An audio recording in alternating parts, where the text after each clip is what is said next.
Bien le bonjour à toutes et à tous. Le TAC, traité d'amitié et de coopération entre la Côte d'Ivoire et le Burkina Faso, s'ouvre à Abidjan. Cette 9e conférence devrait permettre de faire le point de la coopération et entériner des mesures visant à renforcer les relations. Alexis Ouedraogo. Abidjan abrite du 24 au 27 juillet prochain la 9e conférence du traité d'amitié et de coopération ivoiro-burkinabé, le TAC. La conférence sera marquée par un conseil conjoint de gouvernement coprésidé par le Premier ministre Patrick Hachi et son homologue Joseph-Marie Dabiré. Au centre des discussions, les accords de coopération ivoiro-burkinabé dans un contexte marqué par la lutte contre la Covid-19 et le terrorisme. Le 30 avril dernier, au terme de la 4e réunion du comité conjoint de suivi des décisions et recommandations du TAC, les ministres Alpha Barry et Kandia Camara en charge des affaires étrangères des deux États ont salué les progrès enregistrés dans de nombreux secteurs et les résultats obtenus sur plusieurs axes de coopération, même si beaucoup reste à faire. Notons que la 8e conférence au sommet du traité d'amitié et de coopération s'était tenue fin juillet 2019 à Ouagadougou. Au cours de cette rencontre, les deux chefs d'État avaient procédé à l'évaluation de la coopération et entériné des mesures visant à renforcer les relations entre les deux pays. Né en 2008 de la volonté commune des deux États de renforcer la coopération et l'amitié entre les peuples burkinabés et ivoiriens, il est devenu un exemple d'intégration et un outil de développement dans la sous-région. Éric Ogori. Bienvenue au Burkina Faso, le pays des hommes intègres, où vivent des ressortissants du monde entier, parmi lesquels de nombreux Ivoiriens présents dans tous les secteurs d'activité. Ouadja vit au Burkina Faso depuis 15 ans. Marié à une femme burkinabé, il a la double nationalité. Cet Ivoiro-burkinabé exerce dans la restauration. Ses jours de repos, il les passe ici, avec ses burkinabés d'un certain âge. Kwasi Ouadja a la quarantaine, mais il a fait de ces personnes âgées ses amis et même ses confidents. Il nous parle de sa vie au Burkina Faso. J'avais des préjugés d'abord en venant au Burkina. Quand il dit au Burkinabé, on dit oh, c'est le désert, il fait chaud. Mais j'ai vu que j'étais à l'aise. Je me déplaçais partout, je vois qu'on crie mon nom Ouadjas, puis c'est mon nom Ouadjas, à Moré, ça dit Ouadjessé. Par le biais d'un ami qui est venu me rendre visite à l'ambassade, je vois une belle fille. Et celle-là me plaît très bien, et celle-là c'est parti. Nous sommes mariés, aujourd'hui on a fait au moins 2 enfants. Cette amitié entre Ivoiriens et Burkinabés ne se raconte pas sans souvenirs positifs comme négatifs. C'est quelqu'un vraiment qui me plaît, pas moi seul d'ailleurs, parmi vous avez vu vraiment ses amis ici. C'est quelqu'un qui est très bien intégré vraiment au Burkina. Et moi, connaissant un peu la Côte d'Ivoire, parce que j'ai travaillé au consulat comme agent consulaire, j'étais aussi à la Capamsi comme agent de bureau, à la coopérative des acheteurs de produits maraîchers de Côte d'Ivoire comme agent de bureau. J'étais aussi membre du bureau politique national ODPMT comme CDP. On a sillonné partout la Côte d'Ivoire pour mettre les structures en place, de l'Est à l'Ouest, du Nord au Sud. Donc je connais très bien la Côte d'Ivoire. Des souvenirs, il y en a à profusion. Albert Ouedraogo est ancien ministre dans le gouvernement burkinabé.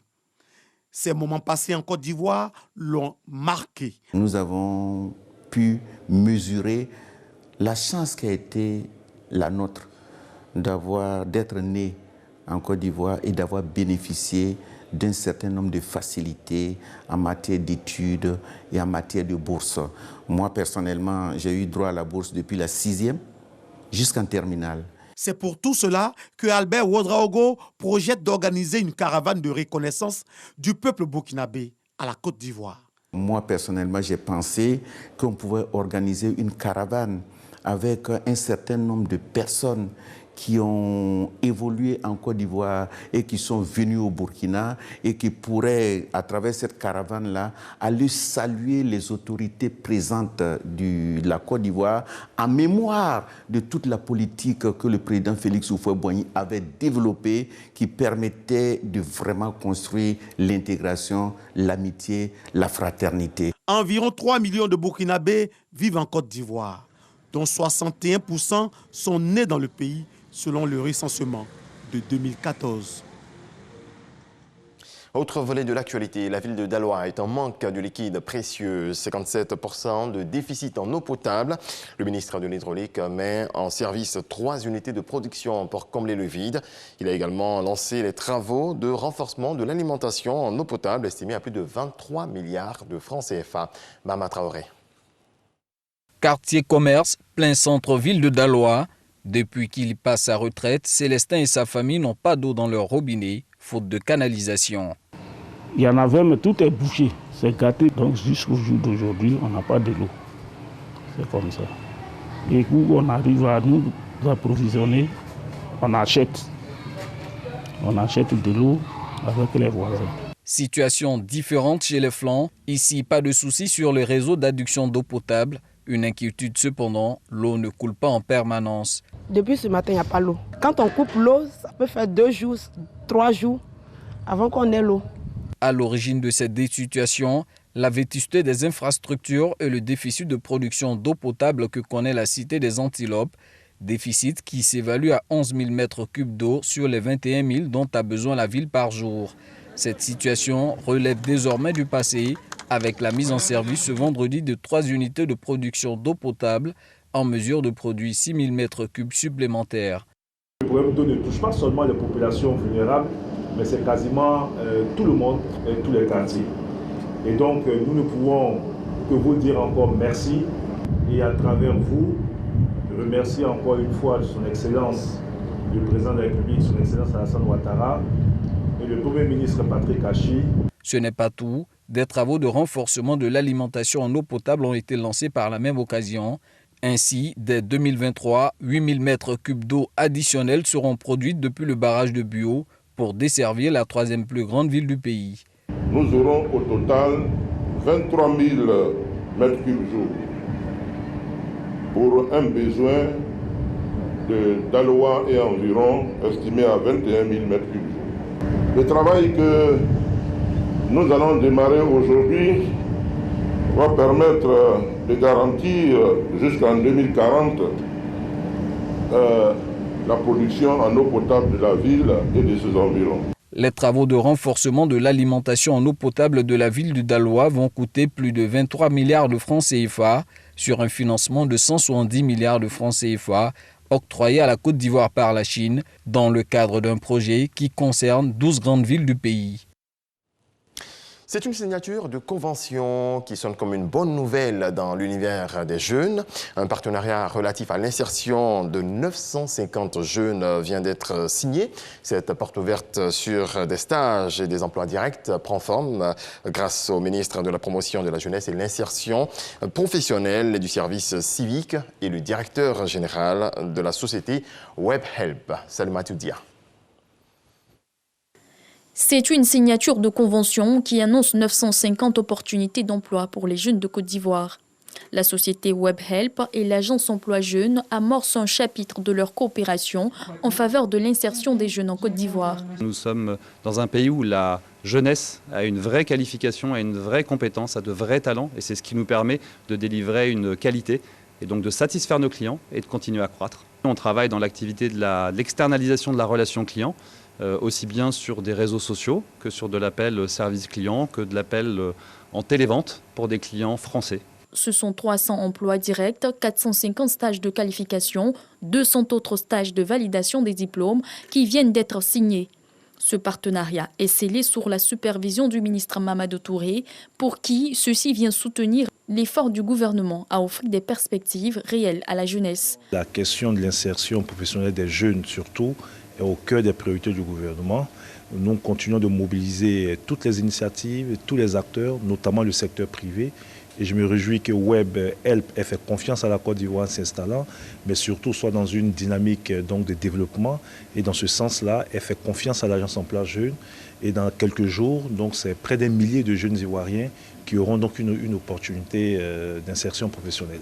Présente dans plus de 49 pays avec un effectif de 90 000 collaborateurs, dont 1 800 travailleurs à Abidjan, l'entreprise est spécialisée dans l'expérience client et a pour objectif d'atteindre 2 000 collaborateurs d'ici la fin de l'année 2021 et 4 000 dans les 3 années à venir en Côte d'Ivoire.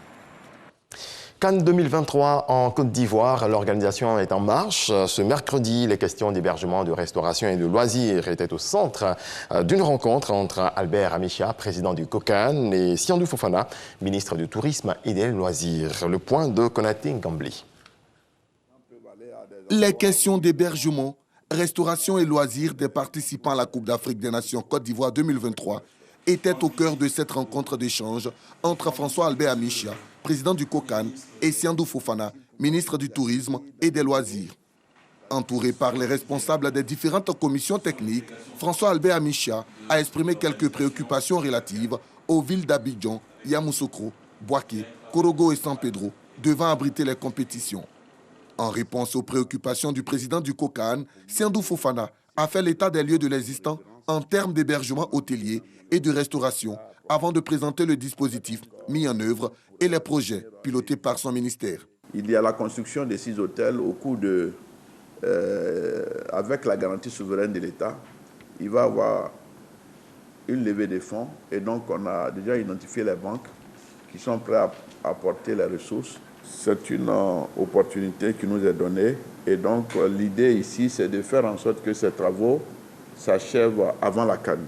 On procède en ce moment à l'acquisition d'un bateau qui est une exclusivité mondiale qui vient avant la fin de l'année et c'est un bateau de 11,50 mètres qui abrite des chambres de luxe avec une piscine et des clubs de cigares, des bars et des clubs de détente. Le ministre Siandou Fofana a également annoncé la construction d'hôtels de 4 à 5 étoiles selon l'importance des villes, le lancement d'un concours de gastronomie en vue de labelliser les restaurateurs officiels et la mise sur pied de circuits touristiques propres aux différentes localités d'accueil. D'office, tous les directeurs régionaux recevront des notes circulaires pour être à la disposition du COCAN et que toute visite du COCAN qui arrive, qui sera totalement disponible et soit partie prenante. Et à partir de ce moment-là, qui se considèrent comme des points focaux en charge de l'hébergement et de la restauration pour répondre au comité central.